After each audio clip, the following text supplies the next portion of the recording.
A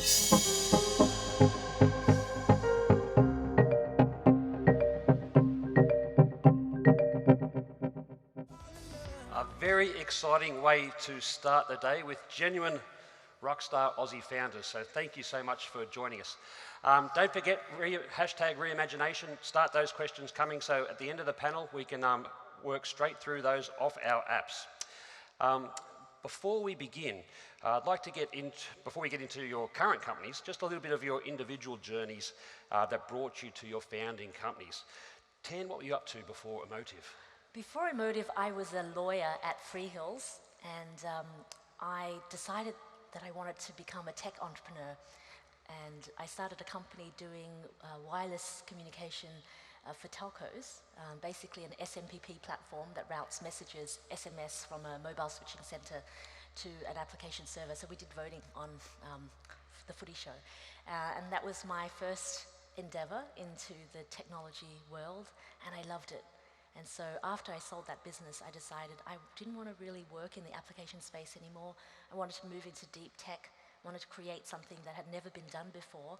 And the brain just really captivated my imagination and really fired up my heart in terms of the possibilities. So that's how Emotiv got started. Thank you. Stephen, what about you? Before Mawson Labs, what's the Stephen story? I've been a software engineer, a professional one, for 30 years. I've worked in startups for 25 years. About 15 years ago, I started a company called We Are Hunted that became one of the most popular music sites in the world in around 2009-ish, around that time. The company moved from Brisbane to New York, and we were in the top 5 music sites in the world. It was acquired by Twitter in 2012. I worked for Twitter in San Francisco from 2012 to 2015 in their product team. Went through the IPO, the whole circus of the Valley. Came back to Brisbane, started Mawson in 2016, and been working on that since. Thank you. Olivia, before Canopy. So for my first 10 years, when I started out my career, I was really just learning, and I knew I was passionate about film, particularly independent film. So I worked at BBC Worldwide in London in television distribution, back here Austar Foxtel, and also Village Roadshow, just learning about media, how it worked, how it was monetized, how and why people watched. And deep down, always knew I wanted to do my own thing, so just learned so much from the people around me before I came up with the idea of Canopy. And Canopy is a streaming platform, just like Netflix. But in order to watch, you use your public library card or university student academic card. And the university or public library pays, and you watch for free. Thank you. And Emma, before Digivizer. So first of all, I have to say, being called a rock star is only going to be cool if your kids say it, right? But I started in marketing and corporate, and went from Macquarie Bank and up to President and Chief Operating Officer of Altium, which is a ASX-listed electronics design software company worth about $4.5 billion market cap today. 97% of revenues were earned overseas, and it was through there that I was travelling and just seeing how fast the adoption of smart devices were in the developing countries, much more so than, say, here in the UK and America, and the power that this was putting in the hands of the consumer, so flipping the power balance of who owned the brand, that it was all going to be around this digital experience and this data that was massive in terms of every time someone was liking, connecting, sharing, talking, buying. It was a really big flip. And given organisations, back to the marketing, all they want to know is how to acquire their customers for the best cost efficiency or drive greater value or retain them. It was that opportunity that I saw to start Digivizer and see whether or not I could actually do it myself as opposed to the safety of corporate. So we're 9 years in. Fantastic. And I agree on the kids, but if you hashtag Rockstar with hashtag Reimagination, that makes it so. So we'll have that permanently. Social is forever. Tan, you mentioned your fascination with the human brain. Can you share with us the Emotiv journey and some of the use cases, both hardware and software related? Sure. So I started Emotiv 2011 in the Bay Area. And so my company is a neurotech company. What we do is we have devices that connect the human brain with the digital world. So this is an analog system. We translate it, digitize it, and then we can use it to influence the environment around us, whether it's controlling a wheelchair with your mind, or whether it be understanding how you feel, or your attention, your focus levels, stress levels in a workplace environment to improve and personalize workplace learning. So it's the Emotiv journey has been a long one. We're many years in. We now have products in 120 countries in the world, largely focused on neuroscientific research. So we power neuroscientific research in all of these countries because we make it easier for people to tap into and measure contextual information, longitudinal information about the brain.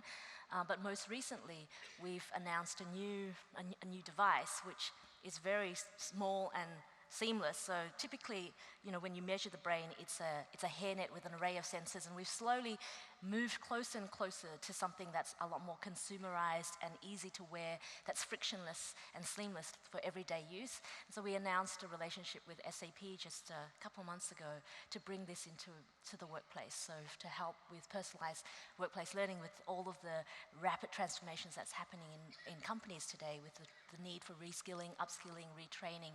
There's a real need to find better ways that we can personalize content for people to make that easier. Congratulations. Thank That's you. fantastic. Steve, and what about Mawson Labs? How are you going about commercialising AI talent? Yeah, so Mawson's an commercial AI lab in Brisbane. It was founded by myself and Graham Wood, who's the founder of What If. When I came back from America, I'd been in machine learning 20 years. I saw a whole lot of breakthroughs in deep learning happening in 2012 to 15. Graham and I both could see that for the next 15 years, every breakthrough in software was going to come from deep learning. We wanted to start a lab. First, we wanted to invest in AI. We couldn't find any teams. So we started training people. So the thesis being that entrepreneurship can't be taught, but can be learned. Graham was my mentor. I came back to mentor the next generation. And that we wanted the best software engineers in Australia starting companies. That's what was happening in San Francisco. It wasn't happening here. So I started just recruiting the best grads I could find in Brisbane, UQ, QT. I've now trained over 100 ML engineers.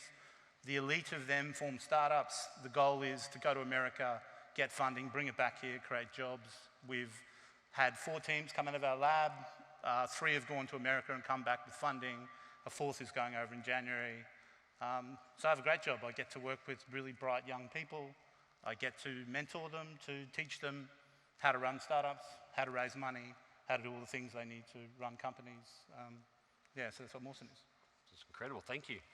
Olivia, how did Canopy's journey start, and how's it evolved over time? So it was 2008, and I just returned from a year of backpacking around the world with my husband.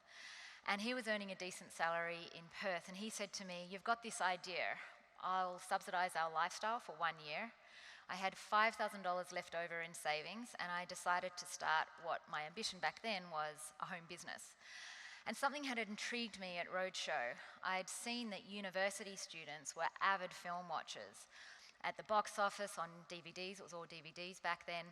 Yet if you went to a university library, it was all printed media, books, periodicals, journals, etc., and a very dismal DVD collection, and it just didn't make any sense when students responded so well to film, why it wasn't part of the curriculum. So I started distributing DVDs to university libraries, and Canopy was the canopy over the 28-step process that university librarians previously had to undergo to buy a DVD. And turned out there was a big demand for DVDs on campus. A couple of years later, YouTube launched, and that seemed like a really obvious thing for me to launch a streaming platform. So I hired an engineer, and together I said, let's build a YouTube platform. And it just took off. University libraries reported spending more on Canopy than books for the first time in history. And by now, it's about 2013. And there are 39 universities in Australia and over 4,000 in the US. So I said to my husband, let's take on the US as a growth opportunity. It was still bootstrapped, so we moved over there in 2013. Took a few years, but very quickly we had the market share of the film business in university and college libraries over there as well. And then our latest growth opportunity was, it didn't make a lot of sense to me that only those with a university card could watch Canopy.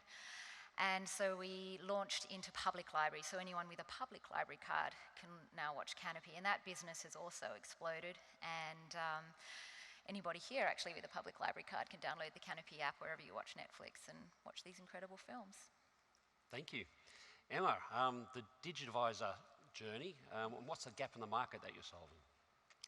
So I think it was the fact that there was so much data, people talking in an unstructured way that created the opportunity to make meaning from all those digital insights in a way that businesses could action. So we started on the enterprise side because we knew the appetite would be there. Everyone, particularly even though Australia is small and there's not a lot of competition relative to the rest of the world, they're still looking for that advantage. So being able to pick, one of the banks, one of the telcos, we kind of went through the top of the industries to be able to implement social data around intent. So those that were talking about them, their competitors were indicating they wanted to buy. So it was very much making the footprint of their customers or those that they wanted as customers actionable.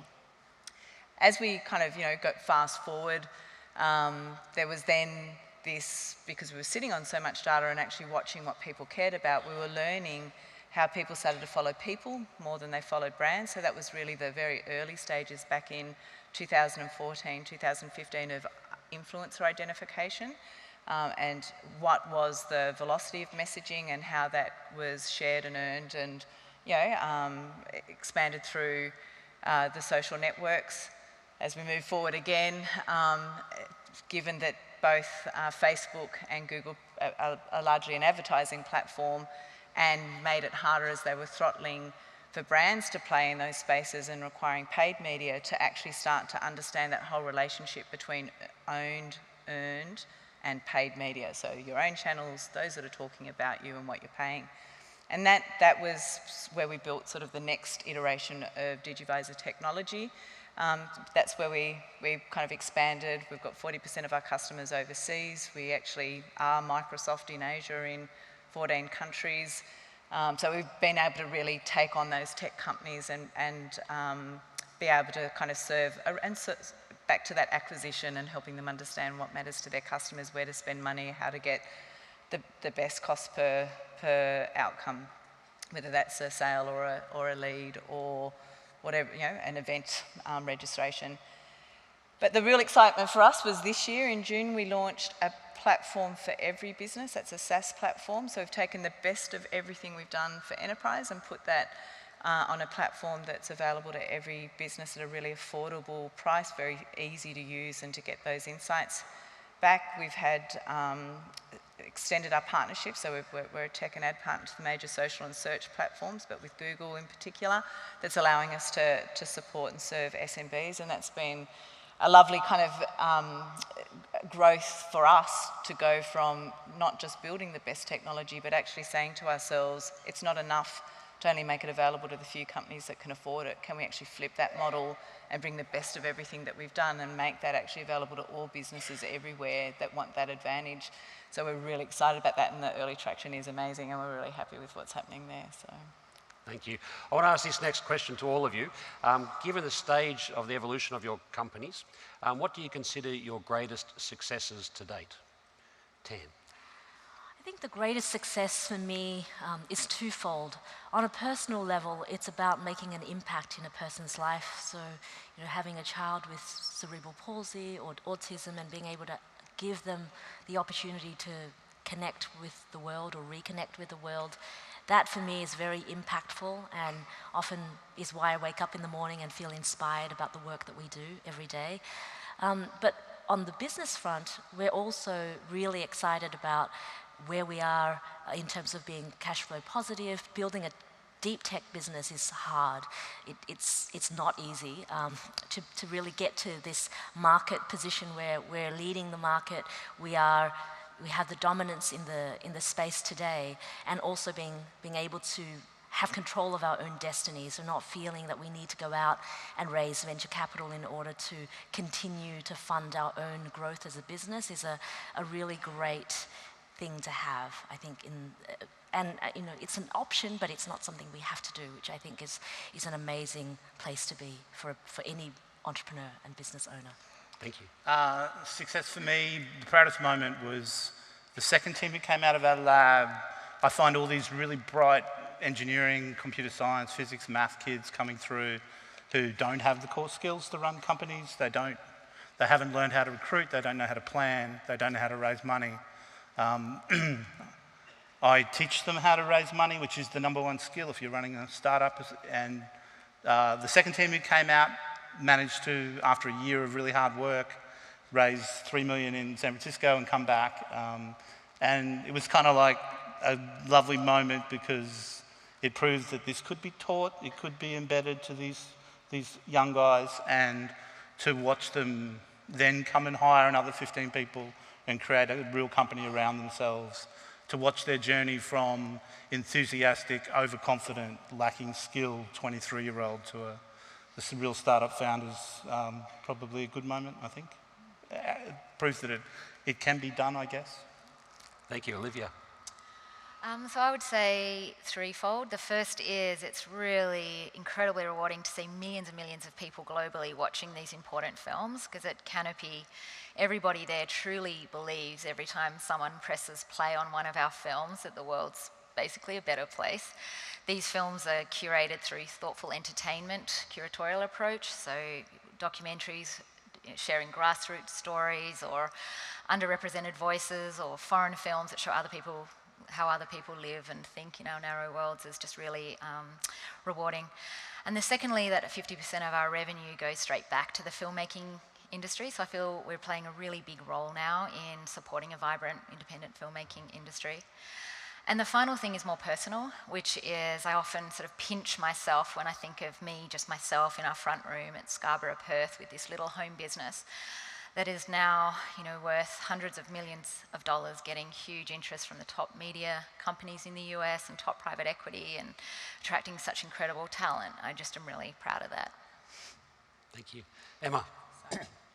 I mean, I think actually proving to yourself you can do it is something that is a good feeling, that you can see an opportunity and create something that people want to turn up to and work with you and solve.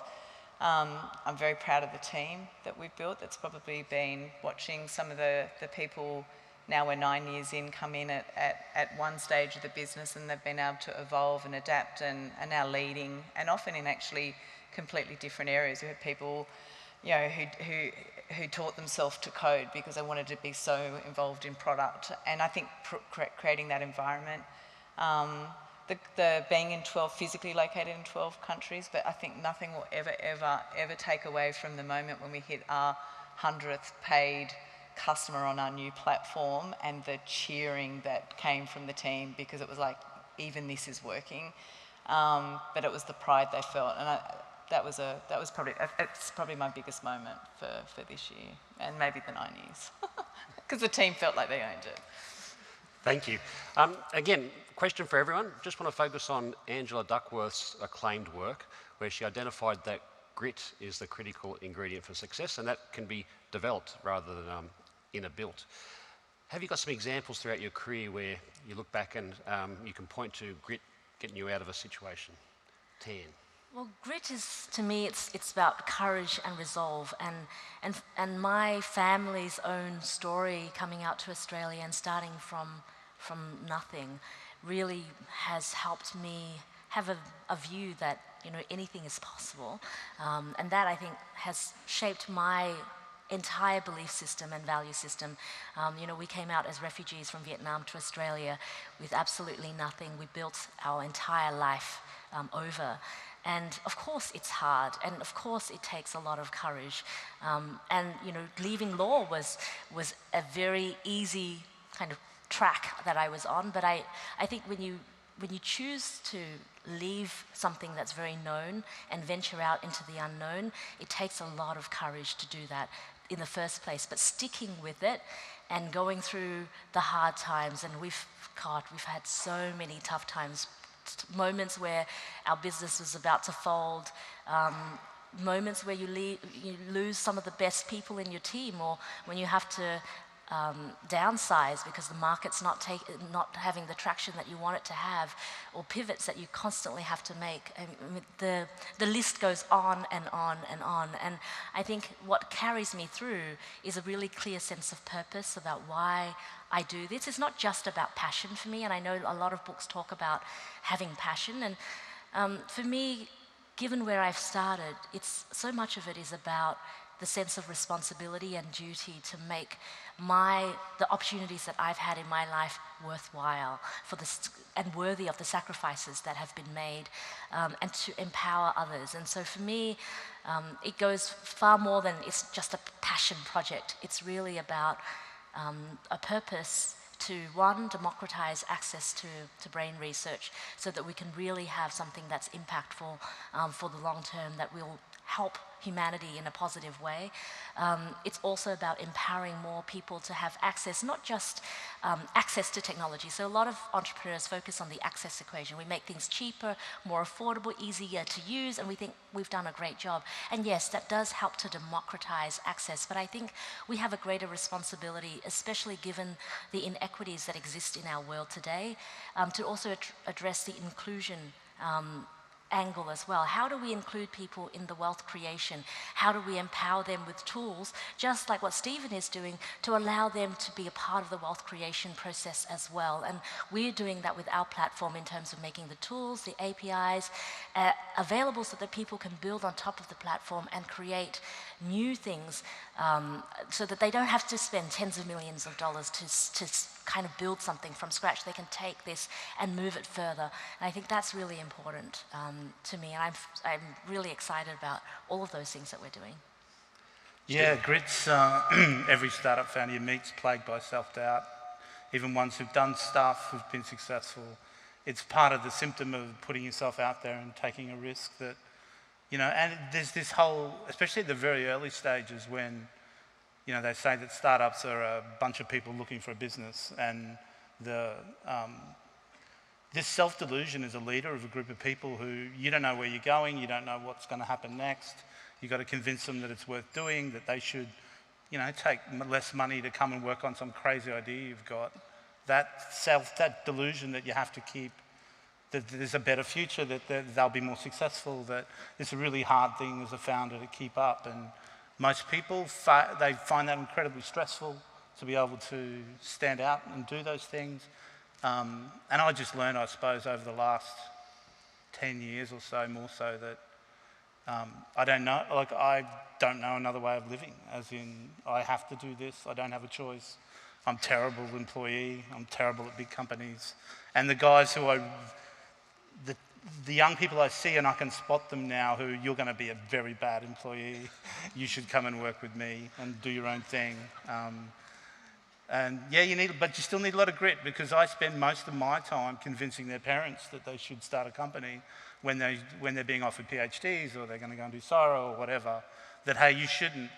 That kid's got a responsibility to start a company, to do things for us, and that it's okay for them to try and do this and fail. And so, yeah, they find it very hard they've been successful their whole life, to take that risk. But yeah, I find that self-doubt amongst me and all of the other founders to be the hardest part of the gig. Yeah, when I think of grit, this combination of passion and perseverance, one incident really stands out for me, and it was 7 years ago when I moved the company to the US. I was completely unprepared for what I can only call a ferocious, systematic attack from the two big multinational competitors that we were disrupting there. And one day I got a call from one of the top influencers in the media librarian world, who worked at one of the very top, largest universities in North America. And he said to me, I have a private consulting fund, and your competitors pay into it. They've been very loyal customers. And if you don't pay into it, I will see to it that not only will you be destroyed, but your company will, and will send you packing back to Australia.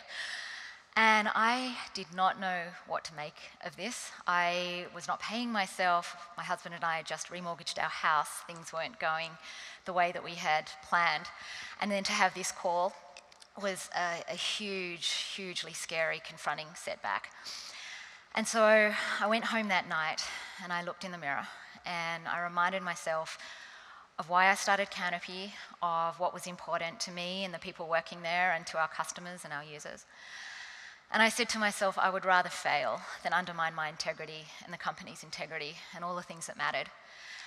And so started a really difficult 18 to 2 years of really bad press, attacks. I can't really explain, I've sort of blocked a lot of it out. It was just awful, and we just persevered every day.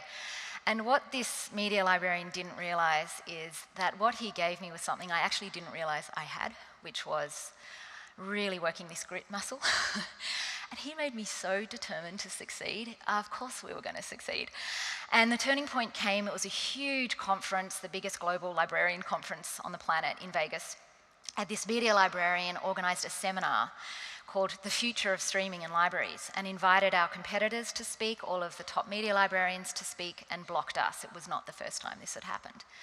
And a Twitter storm started where all the librarians were saying, why is Canopy not there? They're the disruptors, they're the leaders, they're doing amazing things. And no one went to this seminar. And that was the turning point. And I, unbeknownst to this influencer, I do think a lot of our success, although it made it harder to grow, and I think it slowed us down a bit, I think part of our success is actually down to this person doing what he did. Just out of interest, have you run into him in recent times? I have not. Emma, what about you? I think any entrepreneur that says it's easy is lying. It is extremely difficult. We bootstrapped the first 4 years.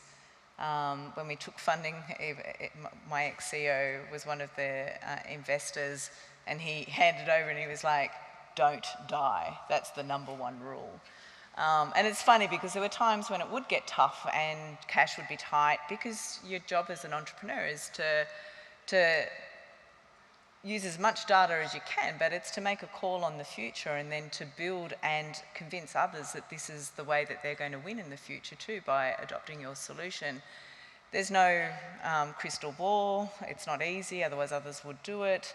You know, we're playing in the space where the social and search platforms are forever changing their algorithms. So you've got someone shaking a rope on one side and customers and buying on the other, and you're trying to build a business in the middle.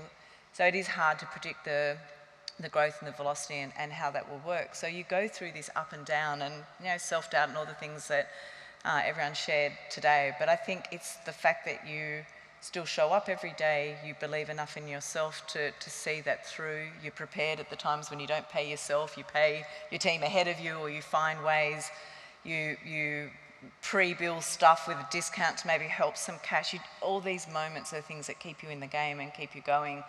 But it's like the resilience that you need to still keep yourself healthy, the things that matter to you in terms of, you know, I've been married happily for 29 years, I've got 3 children. I did my MBA in the middle of, you know, started my MBA at the same time I started Digivizer. That was particularly challenging, but it also is what led to funding. So all those moments were hard, and sometimes you just have to be like, you know, don't die, because you can still be in the game, to pivot or to rethink or find another way to get that next stage of growth. And I think just by being determined, you will get there, and you can be more, you know, there's lots of smart people in the world and the opportunity is the same for everyone. So it starts to be how you play the game, your strategy, your resilience, and actually that grit that sets you apart. And I would say it's a big part of why we're doing as well as we are. Thank you. Dan, what are the enablers for growing a deep tech business? And if you were to look out 5 years, 10 years from now, what does success look like for Emotiv? Well, I think the hardest thing with deep tech is the constant need to do R&D.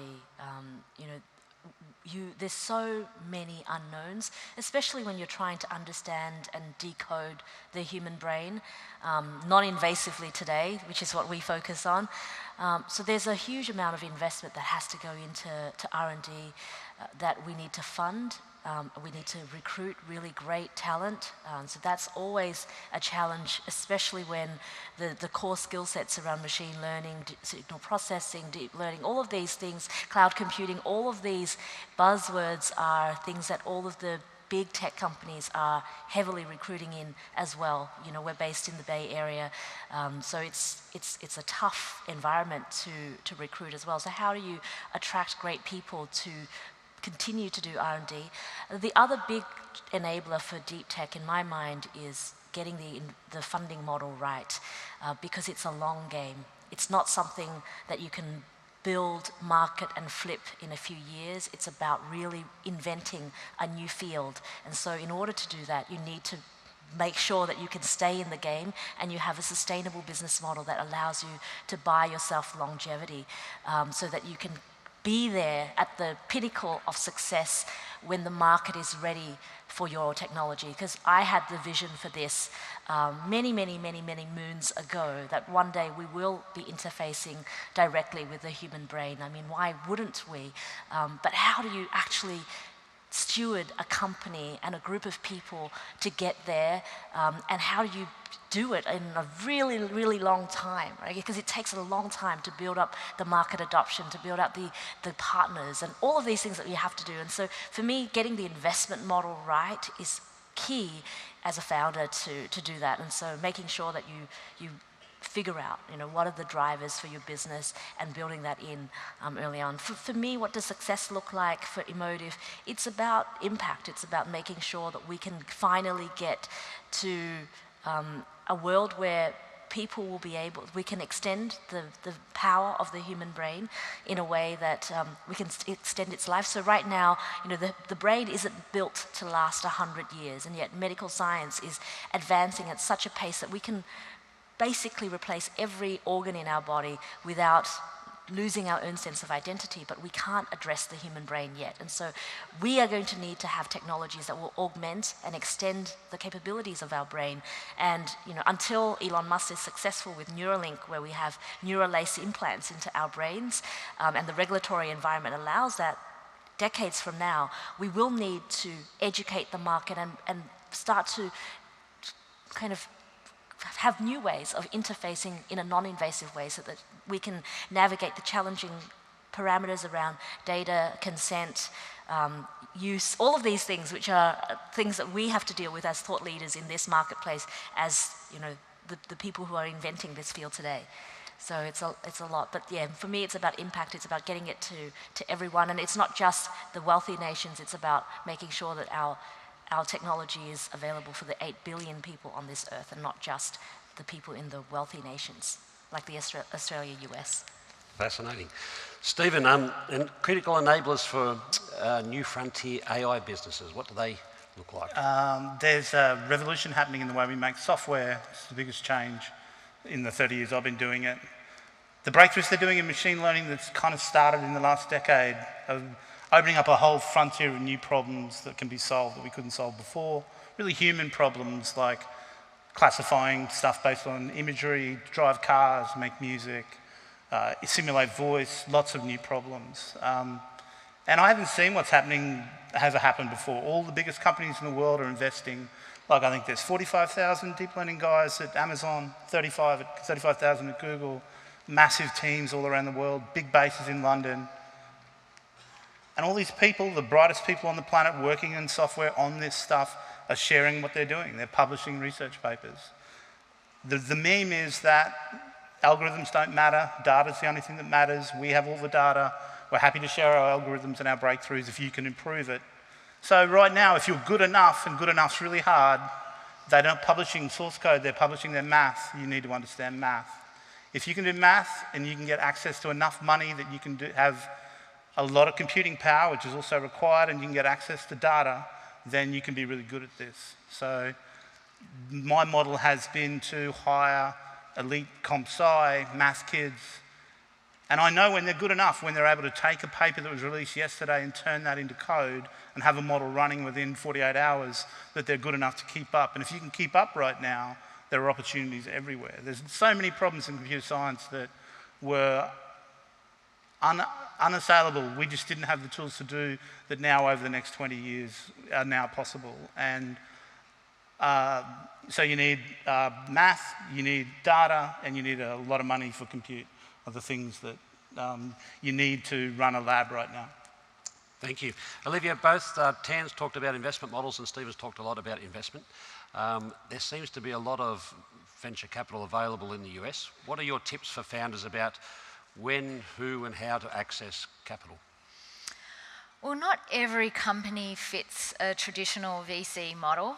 I mean, the VCs I know tend to be attracted to companies that are attacking large markets, really high revenue, often at the expense of profitability. And Canopy, for example, is not that. It's a very niche market company, highly profitable through methodical growth. And so for us, our VC journey was different. We attracted our first VC funds a couple of years ago, and it wasn't to raise capital, it was for market expertise. We attracted a company that was more VC growth. It was actually a family fund for private equity with a lot of media experience. And so we didn't want capital, we wanted expertise, we wanted help attracting talent, we wanted help with our growth plans and and help designing our exit. And I think, like, my brother worked at Canopy 5 years, and he's largely, hugely responsible as well for our success there. He now works as a partner in a Denver-based venture capital fund called ACS Partners. And between him and, I guess, my world of VC, it does seem to be, the market over there seems to be described often as very frothy. There's a lot of money, which means there's a lot of VC competition, which is great for founders because there are high valuations, and of course that means less dilution, and of course bigger rounds. So there's more runway, bigger war chests to work from.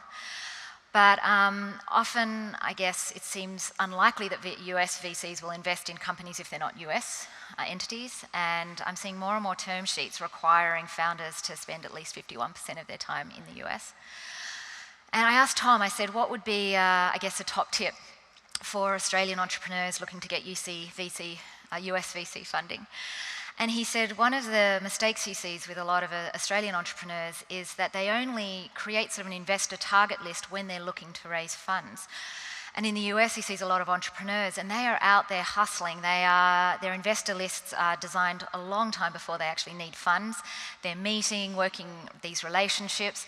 They are sending monthly, if not quarterly, updates, business updates and asks, which means a lot of these entrepreneurs are ahead of the game. They've got a huge advantage when it comes to raising funds, as well as they often get targeted and approached. They don't even have to pitch. So, but one thing I will say is I do see there are a lot of benefits to bootstrapping, and this is something I think that's quite underrated with entrepreneurs. And there are a lot of benefits, and that is, of course, the control, the level of ownership, the ability to keep tapping into that passion, which is the original, I guess, idea of most startups. But of course, it's a lot harder, and without having that VC sort of safety net, that cushion, so to speak, it means you are forced to be very, very fiscally conscientious and responsible. You have to be very, very clear-headed and make sure that every single thing that you are doing is the right thing and not get distracted. And for me, at least, it really helped to build this grit you were talking about before, because you learn so fast how to rebound from a setback because you have absolutely no choice. There is so much at stake that you're forced to learn how to get back up when you're knocked down. And of course, if there's a successful exit, it's really worthwhile. Excellent, thank you. Emma, what's your growth ambitions? You talked about your new SaaS platform, and how will you leverage technical talent to make those ambitions come to fruition? I mean, I think when we look forward, we'll call success when we've helped hundreds of thousands of businesses grow their businesses. At the moment, we're in the thousands, so there's an order of magnitude to be able to get to that. Definitely globally, recognising Australia has 0.33% of the global population. We have to think globally if we are truly going to get close to not only proving ourselves on the world, but actually ensuring economic wealth back to Australia as well. So I think, the larger companies who've done well, the Canvas, the Atlassian, Altium, WiseTech, these are great examples, and it's great to see people like Mike Cannon-Brookes influence the government around, or by personal commitment to the things that matter in terms of the technology infrastructure and the impact on the environment and a values or social conscience that needs to be intertwined. So success for Digivizer will be overseas growth, the ability to attract the highest talent, and invest in it. It's lovely hearing your story, because I actually really do believe that is part of our role and responsibility as entrepreneurs, and to influence the type of infrastructure and culture we need here to be a truly global player, which we've proven we can, despite the fact, IQ is distributed evenly and we've got such a small population. So we have to make sure we have enabled ourselves to be able to access that talent within infrastructure that allows us to deliver global businesses. So I see it twofold, right? What we do as Digivizer, and then how do we influence that change? Thank you. Sorry, my phone's gone off. The hashtag Reimagination is also going off, so thank you for all of those questions. First one comes from Dr. Paris to Stephen. Why should we be teaching bright computer science and maths for kids to recruit and raise money? Surely it's better not to dilute their skills and get people to help them to do that. What was the question? Why teach bright computer science and maths kids to recruit and raise money? Surely it's better to not dilute their skills and get other people to do that for them. Yeah, you could do that. I don't know if you've seen some of the most successful software companies in the world are run by software engineers. VCs love software engineers who can do more than code.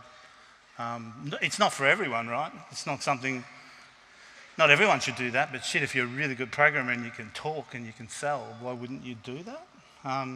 But yeah, I don't think that, I think it's an essential skill if you want to run a company, and I like companies that are run by technical people. Thank you. Matthias, question to Tan. You mentioned that the high-tech sector needs constant R&D. So what goes wrong then when most developed countries spend about 3.6 of GDP, private and public, on R&D, and Australia just 1 point something? I think it's tragic, in all honesty. I think that we need as a nation to really rethink how do we want to participate in the fourth industrial revolution. I think the wave is very clear. The enabling technologies are very obvious and apparent, but we're not making anywhere near the amount of investment we need to make as a nation, and we're not enabling people to participate in a meaningful way. Our young people, I think it's fantastic that we have Reimagination and starting to bring our youth into forums like this to start to see what's possible, but we've got to do a lot more. And before the panel, we heard some of the other panelists talk about, what they're doing in their local communities to get kids to get involved in STEM. We need to reinvest in all of that, because these are the building blocks.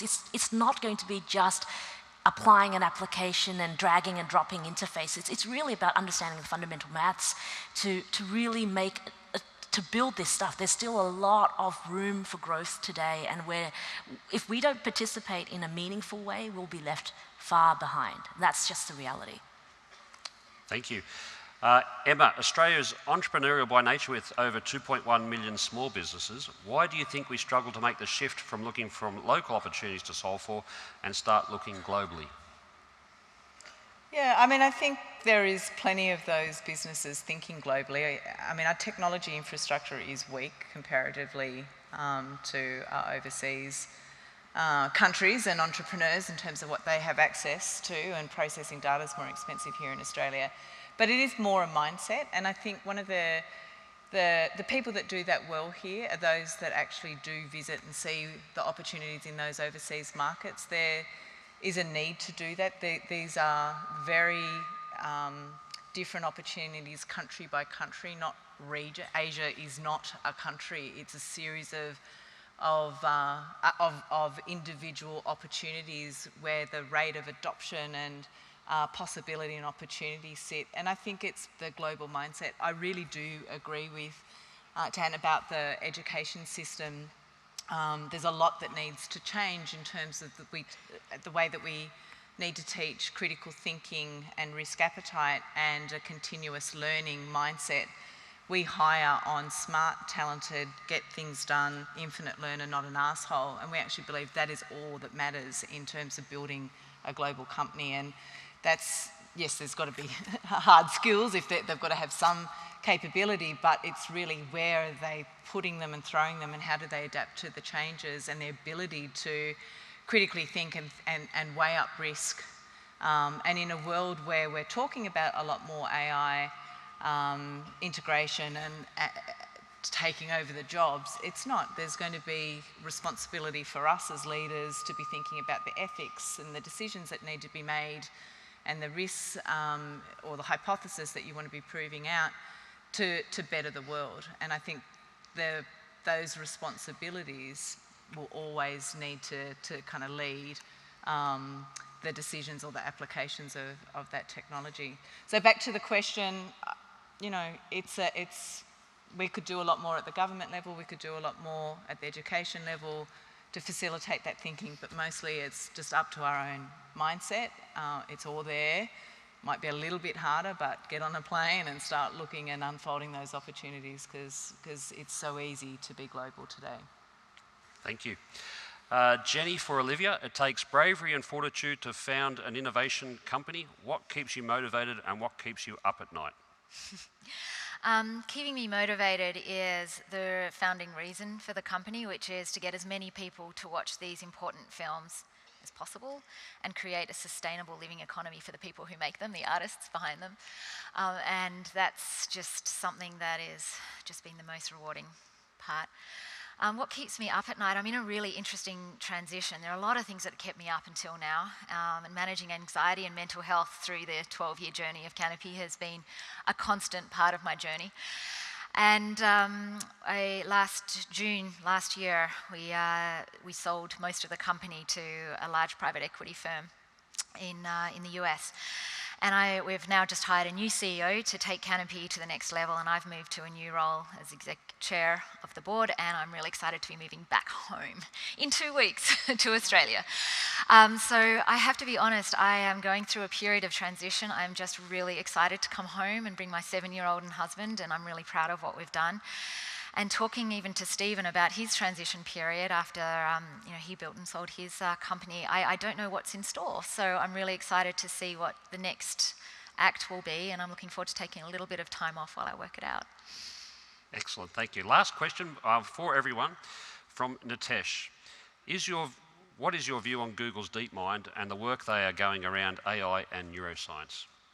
Or open question if you want to answer that one. Offer some thoughts. I think what they're doing is incredible. I think that it's different to what we're doing, right? What we're doing is trying to understand the human brain and use it as an interface. What DeepMind is doing is trying to build AI models, and I think that what they've been able to demonstrate is so powerful and so transformative that I think this begs the question that was previously asked of me: how do we invest and how do we participate? Because there will be more jobs created by AI and this enabling technology than will be lost. But there is a massive gap in the skills, right? So the skill sets that we need is not really matched by the skills that exist in the marketplace today.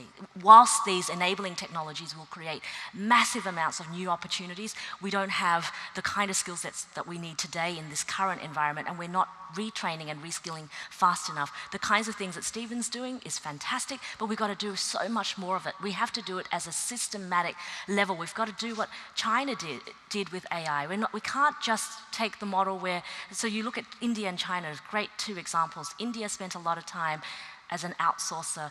They have very great companies, but they don't have as many of their own tech. China took a totally different scenario where they built a lot of their own underlying technology, and now they can really compete.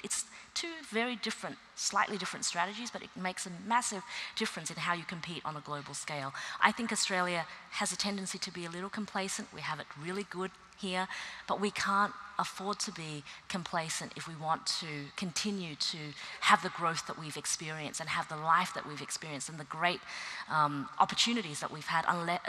We've got to really take a conscientious effort towards recognizing the opportunities that exist with these enabling technologies and figure out how do we participate in a meaningful way in that wealth creation as well. Thank you. Stephen, do you want a final comment on DeepMind? Incredible. DeepMind's incredible company, effort, whatever it is. Them, OpenAI, NVIDIA, Salesforce, their AI teams are incredible. They've got the smartest software engineers in the world working on really hard problems, pioneering the next 20 or 30 years of stuff, and they're sharing it all. So if you've got the ability to keep up and read this stuff, the work's just incredible. And it's going to be laying the foundations for the next few decades in software. Thank you. I'm just going to invite some team members out. Just want to say thank you to our audience. Unfortunately, could only get through about half those questions. Keep pushing your questions through #Reimagination on social channels. But please, if you could say big thank you to Tan Lee, Stephen Phillips, Olivia Humphrey and Emma Russo. It's a cracking way to start the day.